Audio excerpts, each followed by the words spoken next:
Dear Mr. President Trump, we are standing here today with hearts full of appreciations for your instrumental role in bringing about the recent ceasefire between Cambodia and Thailand. The border conflict, which had escalated recently, caused immense sufferings and instability for the people of both nations. Your diplomatic engagement and visionary intervention were critical in de-escalating tension and facilitating a truce. Your commitment to promoting peace and stability for Cambodia and Thailand is deeply commendable. The ceasefire, which was achieved in recent talks in Kuala Lumpur, Malaysia, is a testament to your extraordinary statesmanship to resolve conflict and preventing catastrophic war between the two nations. Buddhist monks breaking their silence to thank Uncle Trump for providing peace, helping to broker peace, I should say, between two nations. Now, you would think that was untrue based upon how mainstream media and Democrats talk about Trump, and that's what we're going to dive into a little bit today. I've got a couple of clips that I want to show you guys on how mainstream media is extremely, and I mean extremely, Trump deranged. Because even in the midst of Trump actually doing some really great things, undeniably great things, they still try to spin it. Like what happens in the CNN clip where the president of Finland goes on CNN and is being asked some questions in a quite interesting way. I want you guys to pay attention to the questions that are being asked and how she's asking them. She's trying to get the gotcha moment on Trump, and it's safe to say she don't get it. But with that being said, let's dive in. President of Finland, Alexander Stubb, as I promised, is with me because he was inside that meeting with Trump and Zelensky today, sitting next to Zelensky across from Trump. Finland, a crucial country for NATO and Europe, sharing an 830-mile border with Russia. In fact, it is the longest European border with Russia, and Finland is part of NATO. So, as we've made the point before, it's not about NATO, even though Putin may say sometimes that it is. President Stubb, I appreciate your time. I'm so glad to talk to you again. I know it has been a long day, and you had to be flexible and go with the flow. Some things happened, unexpected timing, and you know, which speaks to the moment that we're in, the uncertainty. So at one point in this meeting, you're in the room across from Trump, you're sitting next to President Zelensky, and Trump at one point calls Putin in a call that Russia now says was 40 minutes long. I'm so curious, Mr. President, was there any conversation in the room about that call? Did Trump talk to you beforehand about it or after he got off the phone with Putin? Oh, yeah, definitely. I mean, this was very much a day of Team Europe and Team US together supporting Ukraine. So first, us Europeans, we had a pre-meeting, and then after that, Zelensky had a bilateral meeting with President Trump. And then we spent the better part of 4 hours together with President Trump sussing out what we can do next. And one of the plans was for President Trump to tell President Putin basically what we had decided in the meeting. So yes, it was very coordinated and very constructive. So you're saying that call, when the meeting sort of got paused, it sounds like what you're saying is because of the conversation that you're having in the room, that you all sort of said, okay, he said, all right, well, I mean, I don't want to put words in his mouth, but I'm going to go call him now. You guys were all in agreement with it. This is sort of how it sort of organically played out. Yeah, definitely. I mean, so basically there were three outcomes of today. The first one was a good conversation on security guarantees. In other words, security guarantees by Europe and coordinated with the United States for Ukraine. And we start that work on concrete things immediately. The second one was a suggestion of a bilateral meeting between Zelensky and Putin. And that was what President Trump was testing with President Putin, and President Putin had agreed to do that meeting. And then the third step is after the bilateral meeting, if everything goes well, which is of course always a big if when you're dealing with Putin, there'll be a trilateral meeting. So I think this was one of these meetings where we kind of took, 3 steps forward rather than any backwards. 3 steps forward and none backward. Is that what you guys agreed on? To just call him right then and there? Well, yeah, of course. You see how she's trying to ask the questions? It's almost as if like, are you sure Trump was doing the right thing there? Do you know what Trump said to Putin on the phone? I mean, what were the specifics that he put out there? Well, I mean, President Trump then, after the call, we agreed to meet in the Oval Office, and we had a very thorough briefing by him of the conversation. But obviously, in diplomacy, what happens in the Oval Office stays in the Oval Office when the media is not in there. Well, that isn't always true, but I appreciate that you are taking the high road and doing the right thing. I don't mean to laugh about it, but... Slimy CNN. Tried to get the gotcha moment. She wanted the gotcha moment so badly and couldn't get it. 3 steps forward and no steps back. Nah, I'm not going to tell you what was said. Because honestly, if he revealed what was said, CNN would just spend a bunch of time bashing what the conversation, what Trump was talking about.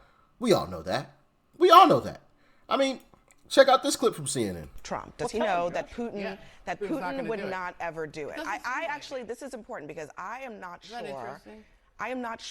that Trump knows that Putin is not interested in actually doing it. I agree with that. He thinks Putin really wants peace, and he's wrong. Right. And he's the president of the United States. That's a huge problem because all these European leaders have to pretend that he's not wrong, but we all know he's wrong.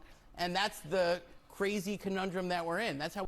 So European leaders have to pretend that Trump isn't wrong, even though he is wrong, because Putin doesn't want peace. So Putin wants just the war just to continue to go on forever until the end of time, even though he knows he's not going to win, because it's not just Ukraine he's fighting against.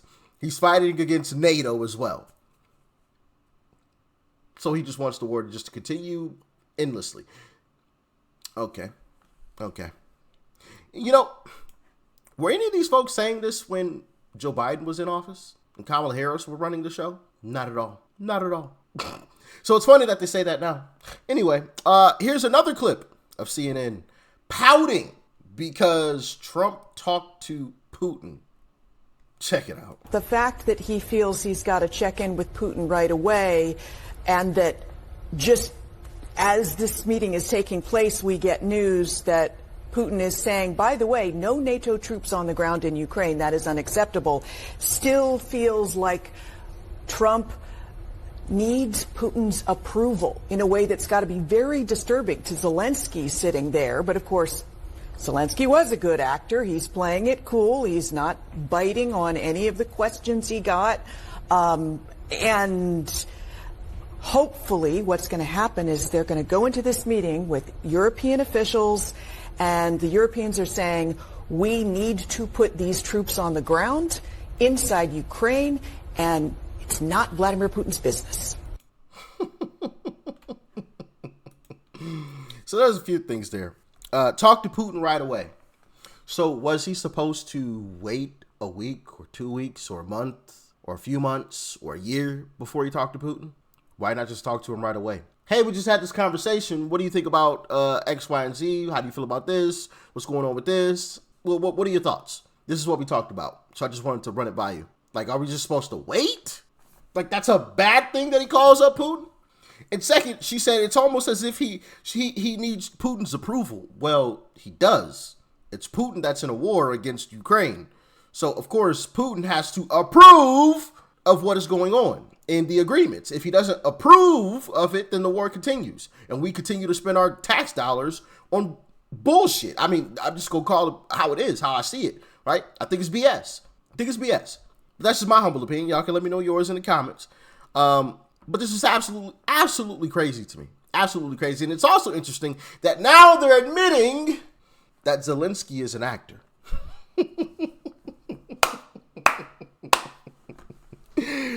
Funny how if you just let these people speak, the truth eventually comes out, right?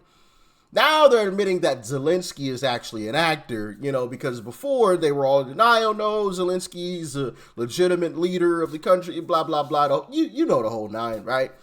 Because Zelensky was getting exposed a couple of years back about all of this different stuff, and they were all in denial of it, but now they're admitting he was an actor. I absolutely love it, man. I love it. I love it. I love it. But even because MSDNC is changing their name to MS Now, or I mean BS Now, so that is what I'm calling it. So if you ever hear me say BS Now, I'm talking about MSDNC because they're changing their name.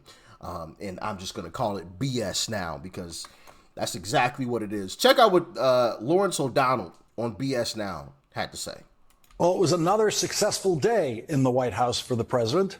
That president was, of course, Volodymyr Zelensky. President Zelensky, the most heroic European leader of the 21st century, went to the White House today surrounded by 7 other European leaders, including 5 European heads of state, to prevent Donald Trump from doing something crazy. That was the whole purpose of their trip. And once again, President Zelensky and the European leaders succeeded. Donald Trump did nothing crazy today about Ukraine, and only today. We don't know what happens tomorrow. But that is what a successful day looks like now in a White House, which used to be occupied by presidents who tried to prevent Russian dictators from doing something crazy. Success for Donald Trump today was measured in how much his not doing something crazy on Ukraine could distract attention from Donald Trump's long friendship with child rapist Jeffrey Epstein and his criminal co-conspirator, who also physically abused children with Jeffrey Epstein, Ghislaine Maxwell. His long-standing friendship with Jeffrey Epstein. These folks are absolutely ridiculous. Still trying to implicate Trump with Jeffrey Epstein as if to say he was involved in this stuff, but failing to mention that the Biden and Kamala Harris administration had the Epstein files too. And I heard none of this stuff.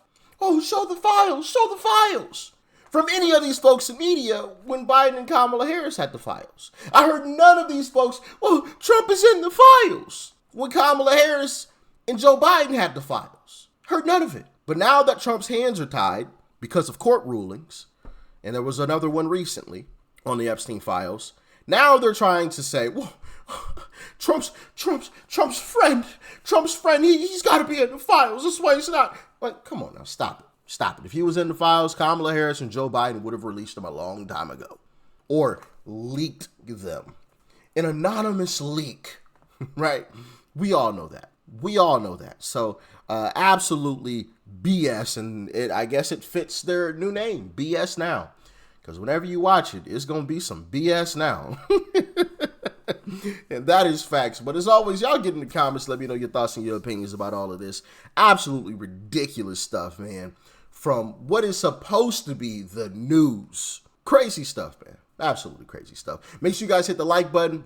And if you're not subscribed already, make sure you hit the subscribe button and hit the bell button next to it so you're notified whenever these videos drop. And I'm going to catch you in the next one. Peace and love. I'm out.